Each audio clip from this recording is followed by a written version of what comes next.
Hello, everyone. My name is Darren, and I'm one of the marketing coordinators with BCIT's School of Health Sciences. It is my pleasure to welcome you to this information session for electroneurophysiology. And first off, I want to say how happy we are to see you all, and thank you for attending our presentation today. You can feel free to post any questions or comments into the chat during the presentation, and we'll do our best to address as many questions as we can near the end of the presentation in the Q&A segment. And if you could please keep your microphone and video turned off until then, that would help reduce any connectivity issues or interruptions. That would be greatly appreciated. Thank you. Let another guest. Excellent. Right on.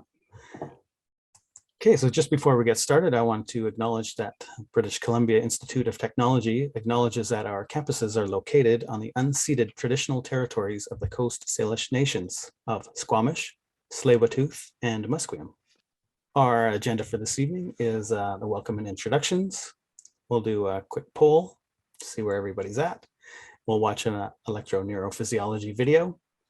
We'll go through the presentation and program overviews. We'll get some program advising information, and then we'll do the questions and answers at the very end. And perhaps now is a good time for me to introduce Christy, who's the program head, and she can let us know how you did on that final poll question. Hi, everyone. Thank you so much for joining in.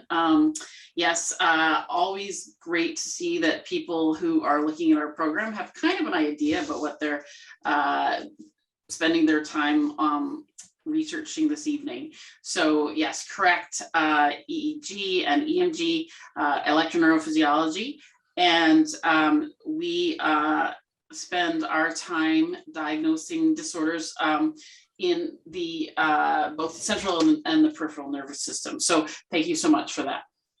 Next slide.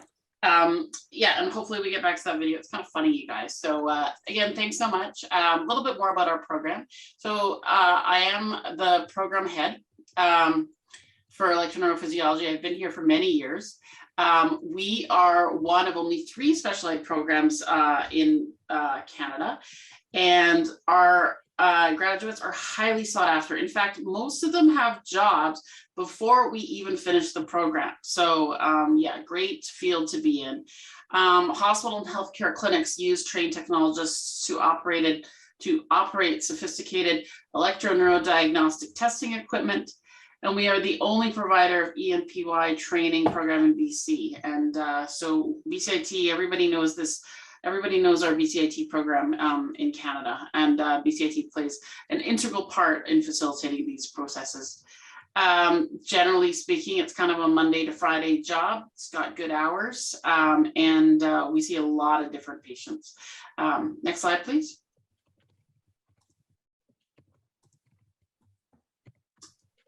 So I'll turn this over to Darren, because I remember, I think this is yours. No, not yet. Okay, sorry. We're having a hard time sharing the slides here tonight.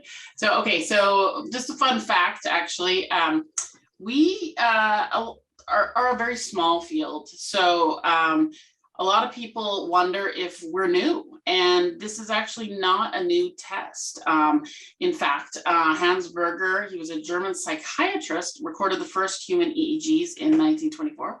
And interestingly, he recorded them apparently on his sons. So yeah, it's a test that's been around for a long time. So, you know, and it hasn't gone away at all, which means it's really useful. So yeah, fun little facts about that. Next slide, please. So some information about our program. It's a continuous 24-month program. It's 10 students. In year 1, it's learning and applying the foundational knowledge and theory, and we have a 4-week clinical practicum. So almost all of the first year is done at BCIT, lots of lectures and labs, learning the basics. The second year, we go out into clinical practicum. We work with you to choose which hospitals you're going to do it at, but basically it's 3 12-week clinical practicums plus a 4-week mandatory clinical practicum in EMG. So you get just found tons of experience actually working in hospitals before you become, graduate from the program and become an entry-level technologist at the end of your second year.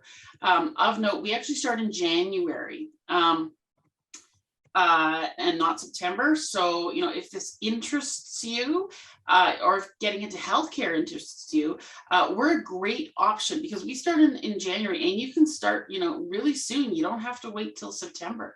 So, yeah, it's a really, really great field. Tons of opportunities around right now. We've never had so many requests actually to get into the program as we have right now. Next slide, please. So I just talked about the clinical practicum. So as I said, in the program, there's a total of 44 weeks of clinical practicum experience. We use many sites across Canada. For example, right now in our program, we have students all the way from Victoria to Halifax doing their clinical practicums. But I need to emphasize that we do work with you to find places that work best for you. We also ask that half of the, I think actually we printed this up, maybe not quite as clearly as we'd like to, but half of the clinical placements we do ask that you perform outside of the Lower Mainland. But for example, Kelowna, Victoria, those are just fine. So half of it can be in the Lower Mainland, but the other half needs to be outside of the Lower Mainland. Next slide, please. So a little bit about our job opportunities career outlook. So I just mentioned that it's an extremely optimistic outlook for graduates. It's a great time to be in our program. More ENPY technologists are required in our field, and all of our graduates easily find employment. Next slide, please. So our graduates have become technologists. Often they work for a while and become chief technologists, department managers, instructors, researchers. Some actually do go into equipment sales, and some also become program managers. Next slide, please. Well, that looks like you're done. Thank you very much, Christy, for that. That seemed quick and informative. Thank you so much. Now I will be reviewing with you the entrance requirements and admissions process, along with briefly discussing some key student services that are available for you at BCIT. I'll admit I'm not a program advisor, so I'll be going through the slides, but if you have questions, please feel free to ask them afterwards. I'll do my best to go through this. So the department will select applicants after the deadline dates. And so these would be the, I didn't do that. That was weird. Okay, automatic slideshow. So check back April for yearly intakes, it says here, but the program runs every 2 years. So you can see the next start date is January 2024, which means the first review for that will be in January 2023. And there's the resident need to be a resident of British Columbia or be sponsored under an interprovincial agreement. Filling out the online application is relatively straightforward. Once application opens for each cycle, I wish that wouldn't do that. Sorry. Once application opens for each cycle, you can log in and review the online application. You can work on filling out the application at your own pace. It does not go to admissions until you pay the application fee.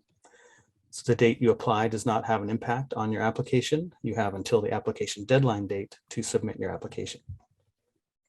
And regarding the application process, you will firstly review all the entrance requirements and the application processing dates. You can always find those on the website, and always good to check if anything changes. And you will then upgrade if necessary. And BCIT does offer upgrading courses in many subjects. Program advising can assist you with this. And ensure that when you apply online that you have all your required documents, such as transcripts, ready to scan and upload as PDF files. BCIT.ca/admission will guide you through the step-by-step application process. Then once you are ready to apply online, you can visit bcit.ca/apply. And then the application fee for domestic students is $90 Canadian currently. The application process takes place entirely online. Therefore, you will need to convert your official transcripts and any additional documents that may be required into PDF files. Now, let's review the requirements. Of course, I didn't touch it. I swear it's doing it on itself.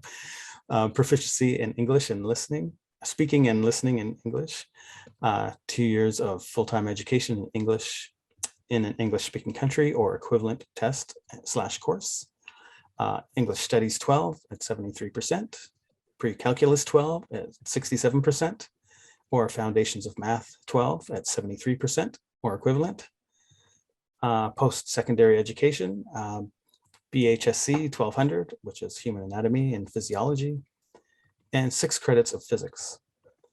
There is the Casper test, which you can find at takealtis.com, and also a mandatory applicant questionnaire. Just so you know, preference will be given to applicants with academic grades above the minimum, requirements that are completed within the last 5 years, additional post-secondary academic courses, or a bachelor degree. There are test course options for meeting entrance requirements. You can please contact program advising for assistance with that. And physics courses must be at least 2 semesters and suitable for students studying health sciences, science, or engineering. Acceptable courses will cover basic mechanics in the first semester, leading into a section on waves, electricity, and magnetism, and basic circuits in the second semester. As I mentioned, there's a mandatory applicant questionnaire. It is your opportunity to highlight any non-academic experience you have that will strengthen your application, as well to highlight your skills and abilities. And the Casper test, if you're not aware, is an online test. The test will utilize everyday scenarios. Moral dilemma is presented to the test taker, and there's no right or wrong answer. So you cannot really study for the test. It's not a knowledge-based test. However, on the Casper site, there is a full 12-section sample test available. If you register for a Casper account, you have access to the sample test, and it's free of charge. And it's apparently very worthwhile to go through, so I'd recommend that. There's a lot of information on the Casper site to help you prepare for the exam, so please spend time reviewing this information. As mentioned, as part of the online application, you will need to upload documents for a timely assessment to be completed. You can download, that is the weirdest thing. You can download official digital transcripts, or you can convert your transcript or documents to PDF files. Information on how to convert documents to PDF files is available on our website. For example, you can scan or take pictures of your official transcripts and save them as PDF files. Please ensure you upload all required documents to minimize delays in your application process. The admissions process is admissions will review the applications to ensure requirements have been met. Crazy slideshow. Admissions forward completed applications to the Electroneurophysiology department. After application deadline date, ENPY department shortlists and selects applicants. Then admission sends the application acceptance letter, and then you pay the commitment fee. Currently, the commitment fee is $500 for domestic students. And now, moving from academics, I would like to let you know about BCIT and how they're committed to supporting students in a holistic sense. We want you to succeed not only in your academics, but also outside of school. Some student services are available as you are a prospective student, and others will be available to you once you have become an enrolled student. Here are some other important student supports that I'd like to mention. If you are Indigenous, BCIT's Indigenous Initiatives Department is there for you to ensure a smooth transition into your first year. They offer peer-to-peer mentorship, a welcoming gathering place, and provide clarification on Indigenous fundings. BCIT's awards and scholarships and bursaries are listed on our financial aids and awards webpage. I would like to mention that we have a President's Entrance Award, and a selection is based on academic achievement, but also volunteer and community service. So please contact financial aid directly for more information on that, as not too many people are aware of that, and it might be just what you need. BCIT is committed to providing assistance to students with permanent or temporary disabilities. If you have been accepted to a program and believe that you may need accommodation to be successful, I would encourage you to connect with our Accessibility Services Department. And BCIT's Student Health Services is a health clinic located at the Burnaby campus. They provide medical care for current BCIT students all year round. We also have a counseling and student development department available to help you enhance your educational performance and maximize your success as a student at BCIT. And last but not least, our recreational services promote, encourages, and enables the practice of physical well-being. So we consider recreation an integral part of campus life and welcome all students to enjoy their services. Now, if you have any questions after today, I encourage you to connect with program advising. They're available by telephone, email, and Zoom appointments. Please go to the webpage bcit.ca/advising for our up-to-date contact information and service hours. I would like to mention, if your inquiry is time sensitive, please call us on a telephone direct line for assistance. That should be the fastest way. And I'd also like to mention that you can connect with us or get information through our social media channels, Facebook, Twitter, Instagram, YouTube, and LinkedIn, as well as a lot more that you can learn about all the different campuses and big info and info sessions and advising on the bcit.ca website. And with that, that will take us to questions and answers. Let's see if we have any questions that we can go through, or else I can try to hook up that video again for us. I think we had a bunch of questions in the chat. So I think this might be a good time to sort of go over them. Did you want to read them out, Darren, or do you want me to go through them? If you've actually had a chance to review, it might be better if you have. Yep, I just absolutely. Things are hiding under all kinds of and windows. between Christy and I, we can probably address them. So Sure, the first is, so these are all from Catherine, who has obviously come in with lots of research and has her questions ready. Are the post-secondary classes, anatomy and physiology, physics, a requirement or a recommendation? So they're definitely a requirement, along with those high school requirements that are shown. What are the competitive grade scores for admission requirements? So it's a competitive entry program. So we recommend, obviously, the higher your grades, the better. The minimum grades that are required are shown. Christy, are you able to shed any light on competitive GPAs and that sort of thing? Mm-hmm. I would say high school has to be pretty much at least a B+. We're a little more forgiving with university because it's a little more challenging.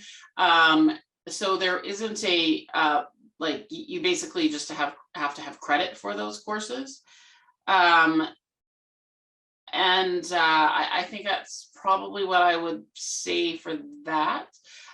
Most people do come into the program not with just those two courses, though, other post-secondary courses as well, and possibly a bachelor's degree. So we have a little bit more flexibility with the university courses, but we do need to see completion of those two specifically.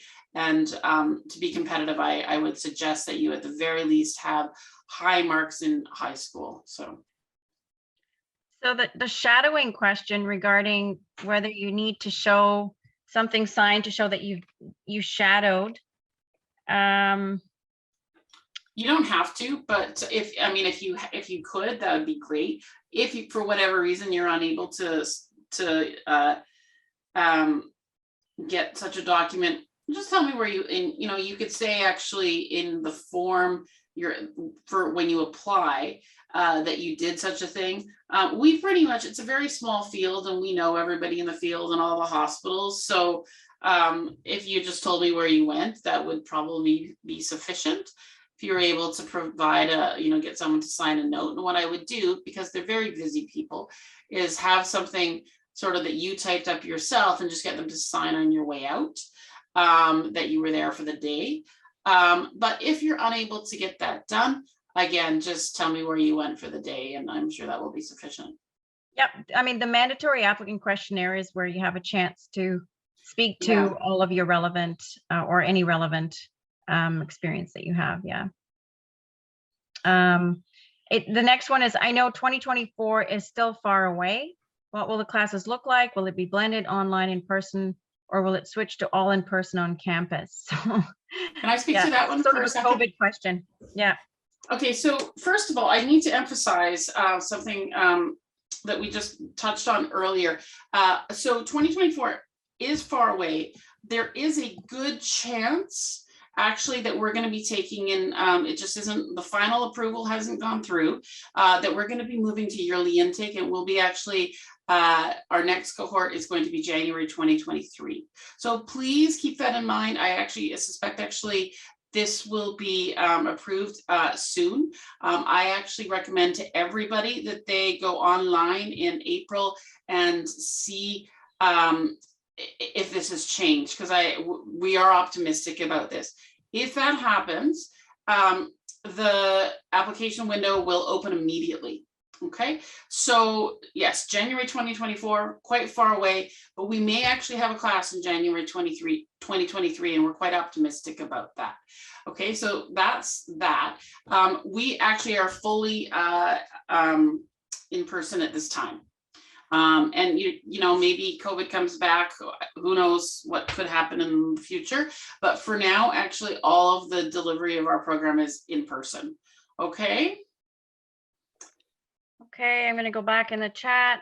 Let's see, letters of recommendation. So it's not something that you have to specifically submit, but again, anything that you can put on that mandatory applicant questionnaire to give Christy a better idea of what you've done would be helpful to your application. Can I speak to that as well? Yeah. Generally, I don't want people to worry about letters of recommendation. If you have one, I mean, that's great. But generally speaking, I don't put it's really not something I expect at all. So please don't worry about letters of recommendation, because most people in my past many years at BCIT have not done that. And we've had, lots of applications and lots of successful applicants. So generally speaking, the ones that have been successful at BCIT have not bothered, or not, sorry, at BCIT ENPY, our program specifically, have not bothered to submit those. But again, I mean, if you do have any other documents, then I do encourage you to attach those. Are there any courses in the ENPY program I can take ahead of time to soften the full-time workload, such as anatomy and physiology or health sciences, interprofessional patient care? I don't know of many part-time courses, right, that you can take in advance that will transfer. You don't have any part-time courses that we can, the only way, on rare occasion, someone will come in with a degree in something and they may get an exemption in a particular course. For example, we had a student who had an undergraduate degree in physics and they didn't have to take the physics course. But generally speaking, we do not offer part-time students, part-time studies for you to get ahead of time, get ahead. So, and then it's asking about, she's asking about the out-of-province sponsorship. I don't know much about that. Sorry, Christy. These are all questions for you. Yeah, no, and that's just fine. So the out-of-province sponsorship, that occurs when health authorities or hospitals from outside of BC really want to send a student to our program. And so they actually buy a seat in the program, and then they decide on who they're going to send. Then sometimes they pay for things like dorms and tuition. Sometimes they don't. So if you're in a province outside of BC, what I would recommend to start with is probably just reach out to me, email me. I might be able to put you in the contact with the right person in your province, and we can discuss that a little bit more. Okay. So we didn't get, are those seats on top of the 10 students that are accepted? Yes. Okay. Okay, so I just wanted to say as well that we offer, like Darren was saying, we offer services to go over entrance requirements with you and the admissions process. So feel free to contact us at Program Advising. We offer telephone advising. We offer drop-in services, both in person on Wednesday afternoons and virtual drop-in advising on Tuesday and Thursday afternoons. And we also have an email address. You can send us an email at program_advising@bcit.ca with any specific questions about the entrance requirements. For instance, if you've taken post-secondary level equivalents to high school courses, you're wondering if you've met the requirement, anything like that, any questions about upgrading or challenge exam options that you have to cover off entrance requirements you might not have, we're happy to chat with you about that, as well as just the admissions and selection process. So hopefully that's clear, and I'm one of the team of full-time studies advisors that would be able to assist you with that.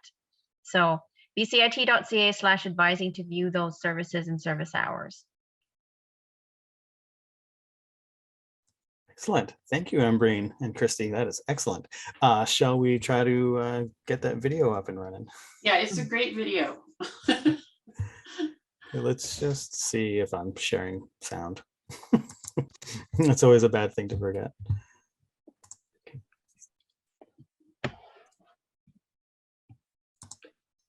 And should have been. Okay. So please let me know if you're seeing the video on the screen. Excellent. Here we go. My name's Keith Anderson, Bachelor of Arts Technologist in Training. Are you a neuroscience nerd, a brainiac, crazy for the cranium? Then do we have a program for you?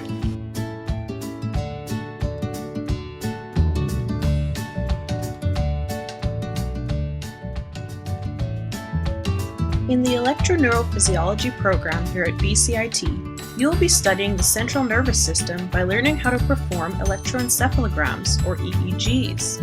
You will not only receive lectures, but also hands-on experience and practice in your labs.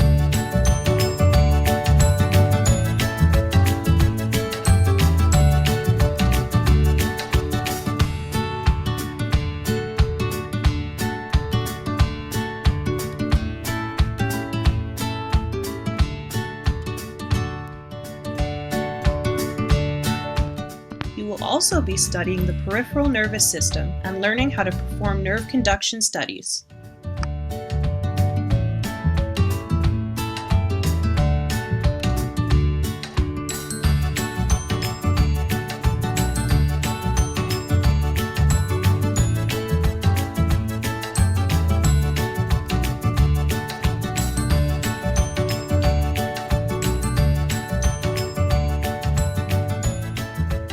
Because of its smaller class size, the program gives instructors the time to help you one-on-one whenever you need, whether it be with class projects or technique in the lab.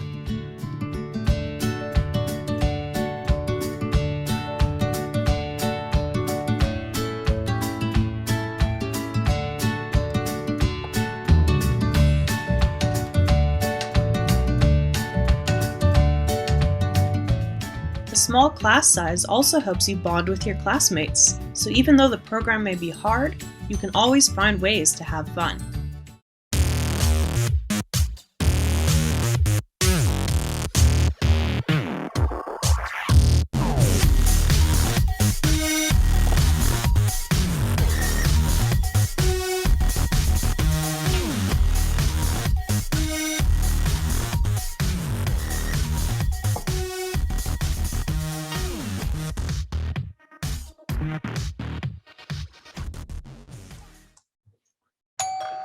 So let's say you have to read an incredibly long.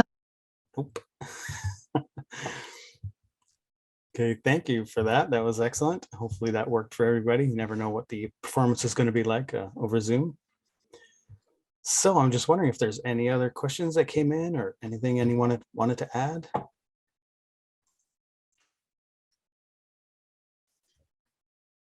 Yeah, for somebody who wants to get into healthcare, I just want to add this one more time that, you know, if you're really keen to get into healthcare and you know, please consider us. We open up, you know, our program starts in January. You don't have to wait all the way to the following September. And it looks like I'd say we're pretty optimistic that we're going to yearly intake, and our next class will be January 2023. So, which would mean our admissions window will open soon.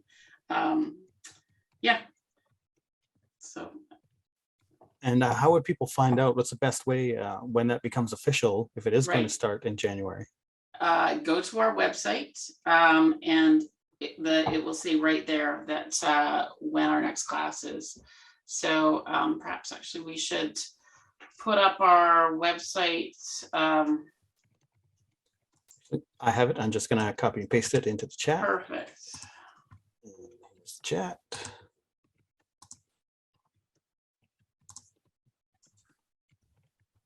So that is the link to the program page. Yeah. And with that, I definitely want to say thank you. And I want to let everyone know that a copy of the slide presentation will be sent out to all registrants sometime, hopefully next week sometime. And plus we'll be putting the videos online for everyone to watch. And there are a few more info sessions all week, so please feel free to check those out. You can find those on the bcit.ca website. And thank you very much for being with us today, and we wish you all the best in your future in health sciences. Thank you so much, everyone. I hope to see you again. Thanks, everyone.